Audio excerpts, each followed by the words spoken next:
Good afternoon, everyone. Today, we will understand the different types of attributes in ER model. In the previous class, I explained you what is schema, the different two-tier architecture, three-tier architecture, and the basic concept of ER model. But now we will understand the different types of attributes in ER model. Let me remind you attribute means कि suppose student एक entity है तो student को हम लोग rectangle में represent करेंगे, ठीक है।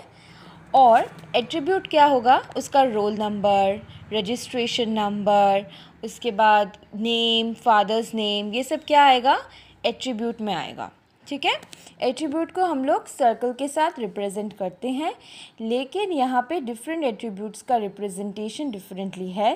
एक एग्जांपल 2-3 एट्रीब्यूट के अंदर आ सकता है, सो कंफ्यूज्ड मत होना।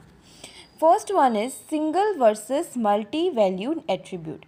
सिंगल एट्रीब्यूट का मतलब है it can have only one attribute and not more than one. मतलब सिर्फ एक कैरेक्टरिस्टिक क्या हो सकता है, देखो सिंगल एट्रीब्यूट, सपोज स्टूडेंट एक एंटाइटी है, name, father's name, roll number, ये सब कभी नाम की दो लड़के का सेम हो ही सकता है, दो लड़कियों का भी सेम हो सकता है, लेकिन रजिस्ट्रेशन नंबर जो है ये हर एक स्टूडेंट का अपना इंडिविजुअल होता है और ये कभी सेम नहीं हो सकता। तुम लोगों के बैच में किसी दो स्टूडेंट का कभी रजिस्ट्रेशन नंबर सेम होगा क्या, कभी नहीं होगा ना। So that's why it is single attribute. Now multi valued attribute. Multi valued attribute का मतलब है कि मोर देन 2 एट्रीब्यूट। जब किसी स्टूडेंट का मतलब स्टूडेंट का मैं इसलिए बोल रही हूँ बिकॉज मैं यहाँ पे पूरा आंसर के लिए स्टूडेंट एंटाइटी पकड़ के ही बता रही हूँ, मैंने कोई और एंटाइटी चूज़ नहीं किया है। तो मल्टी वैल्यूड एट्रीब्यूट का मतलब जब एट्रीब्यूट मोर देन 2 होता है, that is multi valued attribute. For example student एक एट्रीब्यूट है, सॉरी स्टूडेंट एक एंटाइटी है, यहाँ पे एक एड्रेस ऑफ द स्टूडेंट 2 हो सकता है। क्या हो सकता है, देखो permanent address, correspondence address, that's why address of a student is multi valued attribute. Single value attribute को हम लोग सिंगल सर्कल इक्लिप्स से मतलब रिप्रेजेंट कर सकते हैं। इक्लिप्स मतलब it is used as a term to specify the different attributes. और सर्कल हमें पता था कि हम लोग सर्कल करेंगे तो एट्रीब्यूट का टाइप है, वो तुम देख लेना इंट्रोडक्शन में, शायद समझ में आ जाएगा कि सर्कल क्या है, रेक्टेंगल क्या है, डायमंड क्या है। तो एंटाइटी था रेक्टेंगल, सर्कल था एट्रीब्यूट। सिंगल एट्रीब्यूट को हम लोग एक सिंगल सर्कल से रिप्रेजेंट करेंगे। मल्टी वैल्यूड एट्रीब्यूट में 2 एट्रीब्यूट होते हैं तो हम लोग 2 सर्कल करेंगे। I hope it is clear. The next thing is simple versus composite attribute. Simple attribute क्या है, देखो which can't be broken further और डिवाइडेड फर्दर। एक ऐसा एट्रीब्यूट जिसको हम लोग फर्दर डिवाइड नहीं कर सकते।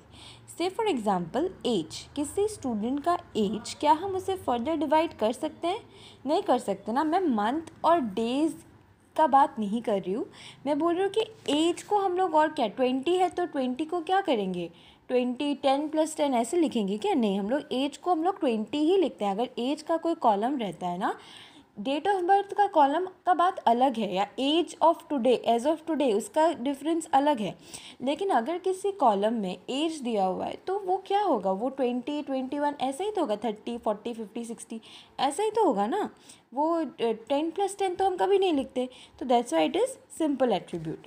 Next is composite attribute. Composite attribute क्या क्या है, देखो कंटेन्स मोर देन 1 वैल्यू।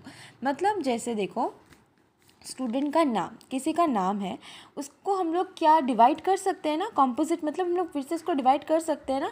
जैसे फर्स्ट नेम क्या है, मिडिल नेम क्या है, लास्ट नेम क्या है। So this is composite attribute. Next one is your stored versus derived attribute. Stored attribute क्या है, देखो जो फिक्स्ड है। स्टोर्ड मतलब जो फिक्स्ड है।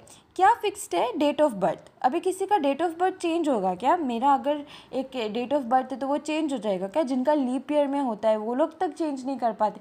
कोई भी लाइफ में कभी डेट ऑफ बर्थ चेंज नहीं कर सकता।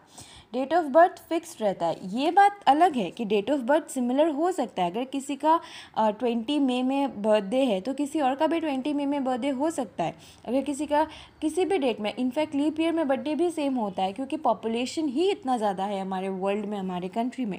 सो डेट ऑफ बर्थ सिमिलर हो सकता है, लेकिन एक इंसान का दो तो डेट ऑफ बर्थ नहीं हो सकता, या डेट ऑफ बर्थ तो कभी हम लोग का चेंज नहीं हो सकता। जैसे ब्लड ग्रुप भी हम लोग लिख सकते हैं स्टोर्ड एट्रीब्यूट में, क्योंकि ब्लड ग्रुप किसी स्टूडेंट का या किसी भी इंसान का कभी चेंज नहीं हो सकता है ना। नाउ डिराइव्ड एट्रीब्यूट क्या है? देखो, डिराइव्ड एट्रीब्यूट का मतलब है जब हम कोई वैल्यू किसी और एट्रीब्यूट से डिराइव करते हैं या फिर फॉर्मुलेट करते हैं, दैट इज़ डिराइव्ड एट्रीब्यूट।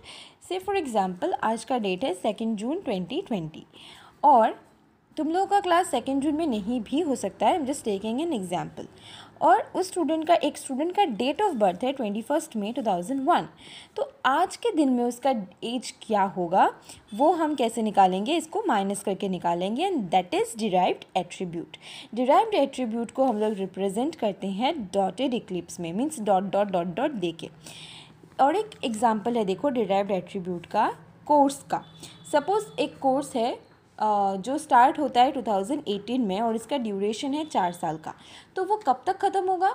ये हम कैसे 2018 के साथ 4 ईयर्स हम लोग ऐड करेंगे, कितना आएगा? 2022।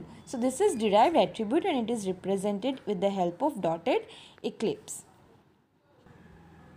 Next one is key attribute, key versus non-key attribute. Key attribute is the attribute which is used to uniquely identify each and every row. For example, student का नाम, एक स्टूडेंट का नाम, father's name, address, date of birth, mobile, age एक दूसरे student के साथ similar हो ही सकता है। मतलब मैं ये नहीं कह रही कि सारा एक जैसा हो एक और स्टूडेंट के साथ, किसी और के साथ।